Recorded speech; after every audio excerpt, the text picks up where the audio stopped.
Estamos con el jurista de la excelencia, el doctor Marco Antonio Velilla. La gente sabe que aquí esto es de barbera en mano y aquí le decimos la verdad a la gente sin compromisos ni contemplaciones. Y hemos invitado al doctor Marco Antonio Velilla para hacerle el mejor y más grande reconocimiento, dadas sus condiciones de hombre excelso, de un hombre inmaculado en el ejercicio de la justicia. Y por eso un grupo de amigos muy selecto, encabezado por el padre, por el patriarca Jesús Vallejo Mejía, el doctor Raúl Tamayo Gaviria, el jefe de posgrados de la Universidad Católica de Colombia, el doctor Gilberto Ramírez Huertas, que es el padre de una de las mujeres que con más brillo y excelencia ejerce el derecho en Colombia, que es la doctora, la hija del doctor Gilberto Ramírez. Paula Ramírez. Paula Ramírez. El doctor Luis Fidel Moreno Rumí, que es hijo del doctor Moreno Mosquera, que fue presidente de la Corte Suprema cuando había corte. El doctor Oscar Jiménez Leal. ¿Quién puede decir algo distinto de este gran jurista? El doctor Clímaco Giraldo Gómez, quien dejó de ejercer el derecho porque dice que eso ya no vale la pena porque lo volvió un negocio. Y el doctor Diego Tobón Echeverri. Nos hemos reunido con ellos y hemos llegado a una conclusión, que la persona que reúne las condiciones exactas para sacar adelante este tema de la justicia en Colombia es el hombre que, siendo el más calificado para ejercerlo, no pudo ser fiscal general de la nación, por aquello de las componendas políticas, por la judicialización de la política y por la politización de la justicia. Por eso, sin justicia nunca habrá paz, doctor. Bienvenido a la barbería. Muchas gracias, William, por todas esas palabras tan halagadoras y me siento muy contento. No, son justas, porque usted es un hombre, usted es un ejemplo. Muchas gracias, señor. Me llena de emoción saber que no le vamos a dar la balanza de la justicia, porque eso está muy desbalanceado. Le vamos a entregar el Quijote de la justicia, que hoy nos acompaña aquí.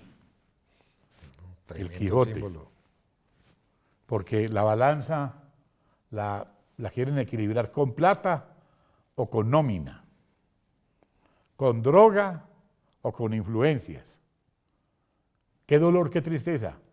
Hay muy pocas excepciones, pero la justicia está atravesando por la peor crisis. ¿O cómo la ve, doctor? No, en efecto, la justicia viene atravesando una profunda crisis y yo creo que se ha llegado el momento de hacer una reforma de fondo.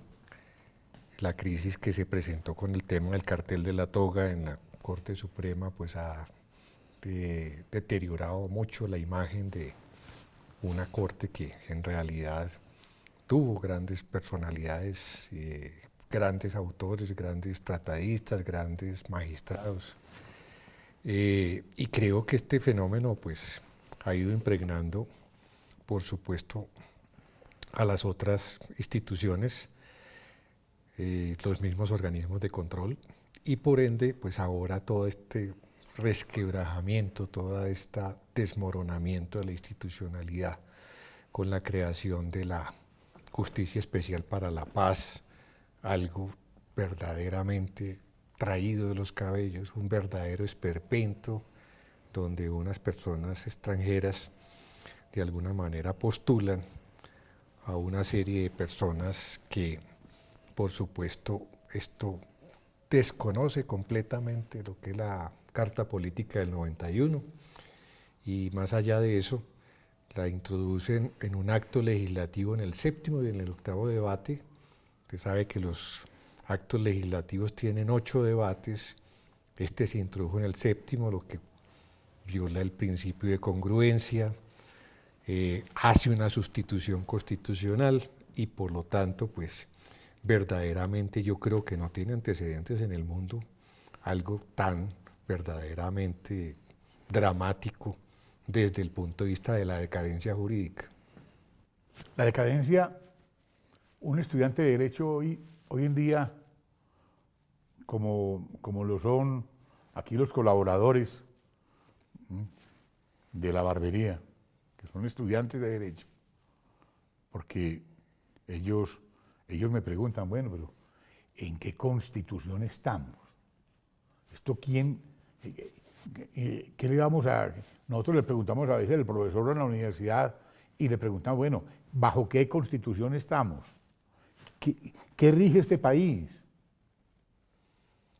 No, de verdad que ¿En qué estamos, doctor? ha sido una verdadera catástrofe, una hecatombe realmente Sí. lo que venimos observando desde el punto de vista de la jurisprudencia, desde el punto de vista de los conceptos de la sala de consulta del Consejo de Estado. Obsérvese, por ejemplo, ese último concepto donde la sala de consulta sale fundamentalmente a darle la razón al gobierno en un día, ni siquiera se demoró un día.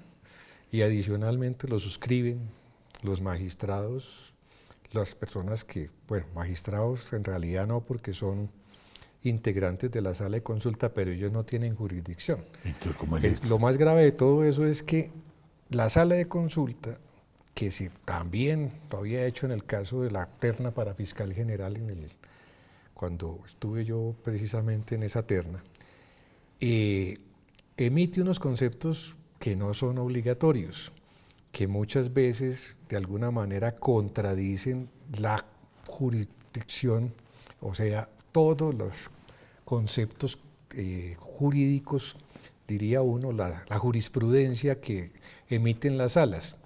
Entonces, evidentemente, cuando el gobierno tiene alguna demanda posteriormente, pues en realidad sí ha seguido los conceptos de la sala de consulta que van en contravía de las tendencias de las salas contencioso-administrativas, es decir, de los que auténticamente son magistrados, por supuesto, van a tener unas condenas y van a equivocarse. Entonces, en realidad, pero yo no había visto una cosa similar a que pudieran emitir un concepto, además un concepto que no sirve para nada, porque pensaron que la acción de cumplimiento también se podía hacer de pronto en un día, y la jurisdicción contenciosa no se presta para eso. Es decir, con ese concepto pretendían que obligar al presidente del Congreso, al doctor Cepeda, al doctor Cepeda, al otro, al Cepeda. Fincho, y al otro, sí. Entonces, Ya entendí. Entonces, pretendían obligar al doctor Cepeda a que enviara eso para sanción del presidente. Es decir, hay un problema ya, digamos, de una desinstitucionalización acelerada, donde no se respetan unas ramas del poder a las otras, y donde aquí, lamentablemente, el papel de la sala de consulta, obrando como si fuera el Consejo de Estado, porque la sala de consulta no es el Consejo de Estado, pero tampoco hay una corrección por parte de los integrantes del Consejo de Estado diciendo eso es una opinión que no obliga de la sala de consulta, sino que sencillamente dejan la zozobra, dejan el tema vacilante allí, y eso precisamente lo que produce es inseguridad jurídica y esta sensación tan desagradable de que no estamos regidos por ninguna constitución en este momento. Hay varios doctores Cepedas, es bueno que la gente sepa. Hay uno que es de Barranquilla, que le dicen el Fincho Cepeda, conservador, presidente del Congreso.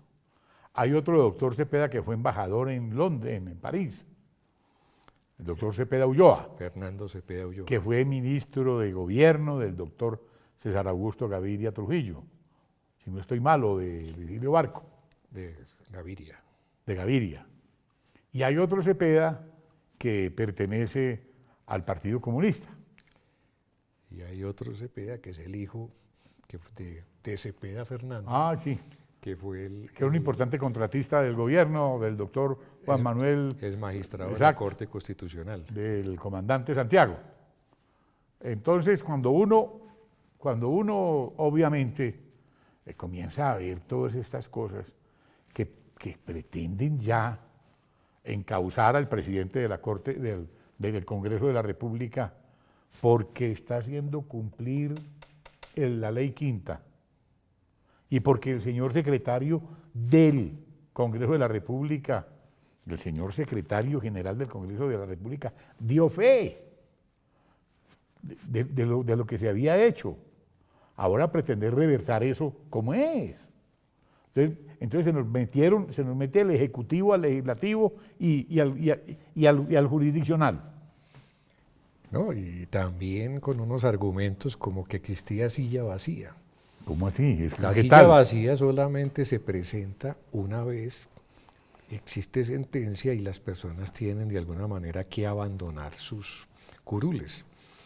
En este momento esas personas están siendo procesadas, que son inclusive aquellas Los ñoños y los musas, que fueron aquellas los que votaron después de las 4 de la tarde. las votaciones que fueron precisamente las que permitieron ese dramático cambio en la segunda vuelta. Claro, que para que quedara el espurio presidente Pero adicionalmente, gobernando esto. cómo el Consejo de Estado o cómo la sala de consulta del Consejo de Estado, que es muy distinto, puede en un momento dado desconocer la matemática. Y segundo, partir de un presupuesto falso que es que existe silla vacía, cuando no existe silla vacía. Entonces, ¿cuál es la mitad de 100? Es que esto es lo peor. Sí, es lamentable, ¿no? Y además es que en realidad siempre apareció en el tablero que se necesitaban 52 votos. Siempre apareció y por eso no se alcanzaron los 52 votos.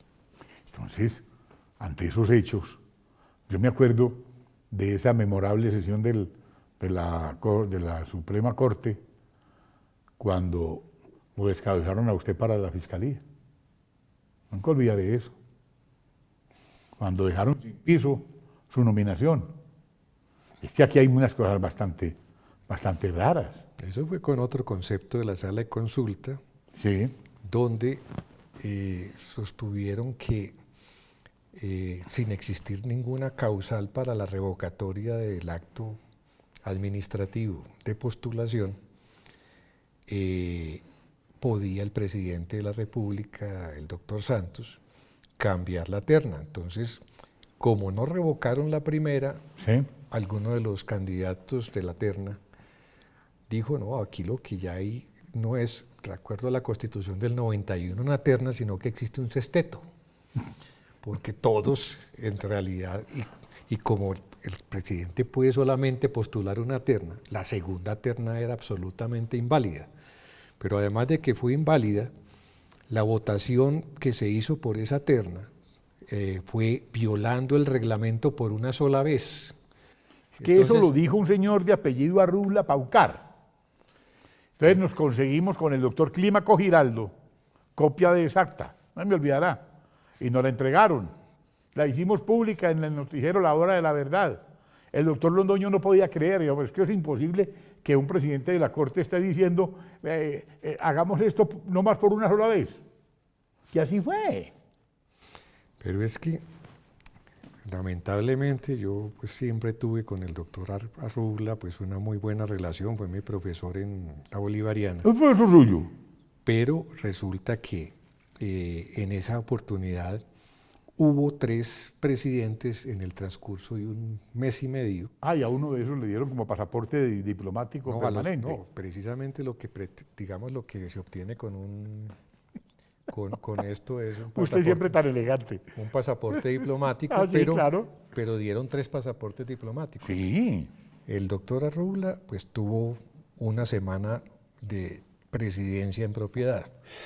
Ave María. El doctor, eso de alguna manera hizo que también el doctor Ricaute, hizo que el doctor Munar pudiera aspirar a ser presidente de la Corte Suprema de Justicia durante las vacaciones de diciembre. Estuvo en vacaciones como presidente. Como presidente. Entonces le dieron también pasaporte. Y la primera, digamos, semana de enero le entregó la presidencia al doctor, ya muy famoso también, Camilo Tarquino. Entonces hubo 3 presidentes en esa... A Camilo Oye, ¿esto qué están? ¿Esto qué es? ¿Pero qué es este sancocho? ¿Esto qué es? Eso es lo que está sucediendo en Y Colombia. esta es la justicia. Y Pues, esta es la Suprema Corte de Justicia. yo no sé qué sucedió en ese momento, pero de todas maneras, pues los hechos fueron verdaderamente apabullantes y en realidad para la historia están allí. La elección que se hizo posteriormente fue anulada por el Consejo de Estado porque yo, por ejemplo, en una oportunidad llegué a tener 15 votos, mientras que la doctora Vivian Morales fue elegida con 14. Entonces, y posteriormente ya viene lo que todo el país conoce, que fue la elección del doctor Montealegre, que, bueno, pues yo creo que no necesita mucho análisis. Eso le podemos preguntar a la mejor biógrafa que tiene el doctor Montealegre, que es la doctora Sandra Morelli. Víctima, heroína, una mujer extraordinaria y víctima de la peor de las injusticias, desterrada del país. Le iban a secuestrar prácticamente al hijo para entregárselo a bienestar familiar, porque estaba haciendo cumplir la ley. A esto hemos llegado, a una contralor que dio ejemplo, que fue en su momento aquí, escogida por el jurado de la barbería como la mujer del año, así como hoy le estamos rindiendo ese testimonio a usted, como un homenaje a los abogados íntegros, de los que quedan muy pocos en Colombia, doctor. Muchas gracias, William. ¿No? Yo creo que la doctora Morelli sí se lo merece. Y Sí. en realidad fue una luchadora contra la corrupción. Y le costó. Sin lugar a dudas, una persona que modernizó la Contraloría General, que colocó esa entidad en un nivel que verdaderamente no se veía hacía muchos años y que por supuesto, digamos, esa osadía y ese trabajo constante y ese desafío de ciertas, diría uno, fuerzas centrífugas y centrípetas hicieron que se viera, digamos, injustamente Hasta que llegó. Una vez yo fui por allá. Que la justicia, de alguna manera, le permita inmediatamente, pues, como acabar con una zozobra, porque es que no solamente le hacen el daño a las personas, al buen nombre, sino que también les perpetúan en el tiempo, por años y años, unas culpas que en realidad no tienen y que por supuesto van minando la parte moral y el ánimo espiritual. Es decir, yo creo que este tipo de injusticias son verdaderamente de lesa humanidad. De lesa humanidad. Es que yo una vez pasé y vi que entraba el cacique vallenato allá y yo le pregunté a alguien, ¿y este pisco qué hace aquí? No, él está aquí como colaborando. Yo dije, se va a quedar aquí. Y no me creyeron. Y terminó, como dice la Sagrada Biblia, llegará el día en que propios o extraños te sacarán de tu propia casa. Así le tocó a la doctora Sandra Morelli por confiar en la gente, por ser buena. ¡Ay, María!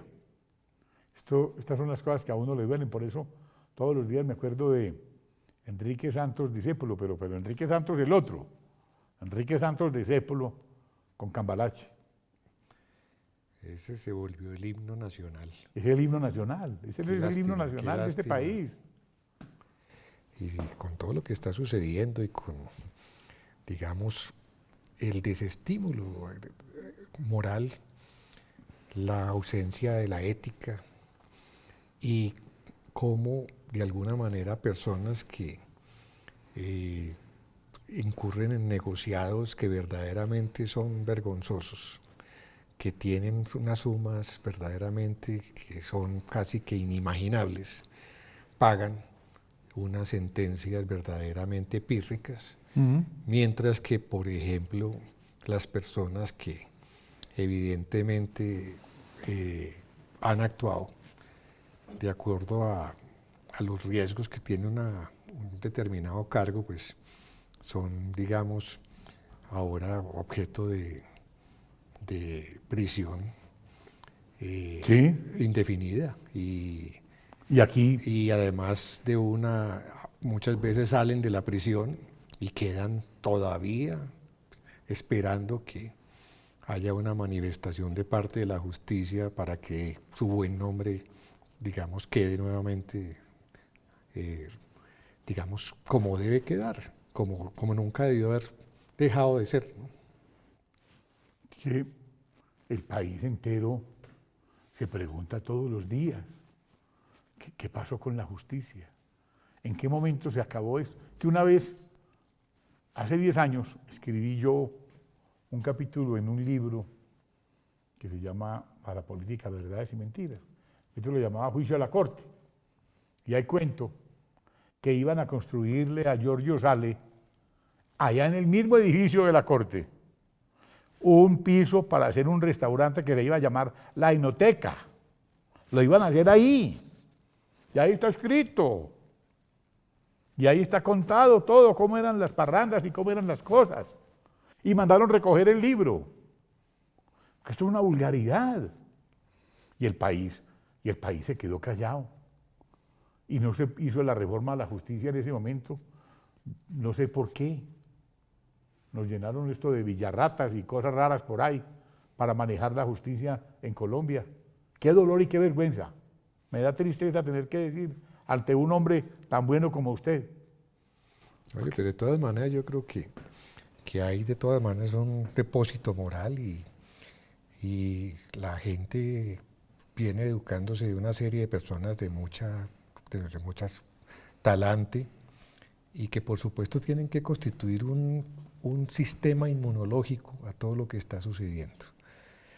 En el fondo, así como ellos, como dicen, Dios los cría y ellos se juntan, Claro. nosotros de alguna manera con algunas personas, con la academia, con personas que ven en realidad la realización, el sentido de la existencia en la ética y en la justicia y en la transparencia y en la disciplina, pues tenemos que también unirnos y rescatar lo que podamos rescatar y conservar lo que tengamos que conservar, como lo debemos hacer de acuerdo a nuestras convicciones y a nuestra cohesión interna, ¿no?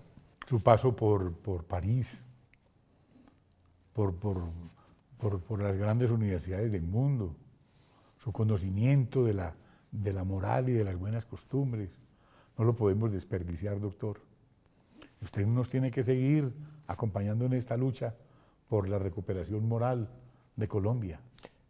Muchas gracias, De William. verdad. Ahora tenemos unas excelentes noticias porque A ver, nuestro amigo Edgar Morán, sí, que fue el que presidió el grupo de sabios para la educación del siglo XXI, pues sigue Sí. siendo el filósofo y sociólogo más importante de Francia, pero dos de sus discípulos, además cercanos a nosotros,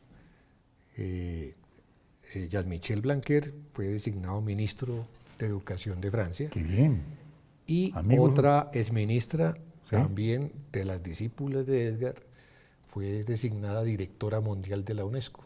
Qué bueno. Entonces parece que yo creo que ya en el mediano, en el largo plazo, se pueden tener de alguna manera a partir del año entrante unos impactos muy positivos desde el punto de vista de la educación y el acompañamiento internacional a lo que fue este gobierno en el tema de educación que verdaderamente dejó mucho que desear.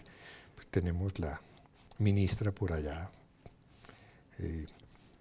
temperando en el exterior con la otra ministra. Entonces, ¿Esto qué es? Ah, las impolutas. Sí. Esto es muy duro porque una carretera que va de Sodoma a Gamarra, esto es muy duro. ¿Para dónde hemos llegado? Así no se puede, doctor. Usted nos ilumina y nos dice cosas, nos va a limpiar el río Bogotá, ¿cómo va esto? Hay un proyecto muy interesante, pues la sentencia es una sentencia que ha sido muy reconocida, que se trabajó varios Usted años. la trabajó. Y constituyó una carta de navegación para 30 años del río Bogotá, Sí. corto, mediano y largo plazo. Las entidades han venido trabajando con mucho entusiasmo.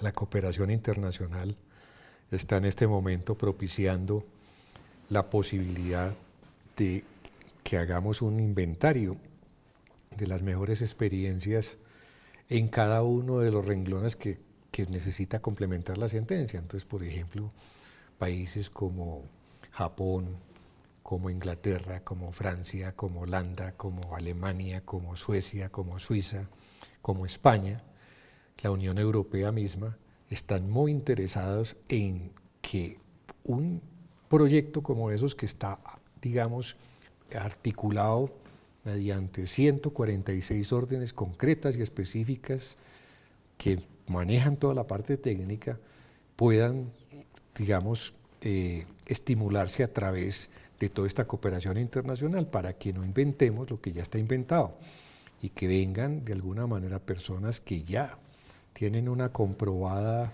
experiencia, países que tienen una comprobada experiencia, a trabajar tres temas fundamentales, que es la gobernanza misma del río, lo que permitiría casi que hacer un piloto a nivel mundial de cómo se gerencia integralmente una cuenca hídrica y qué repercusiones tiene en el territorio, y por otra parte también lo que es el tema de todas las experiencias en bancos de CO2, en parques lineales, en ecoturismo, en fin, todos los ítems que tiene la Providencia, y sobre todo, volvemos a lo mismo, educación y participación ciudadana.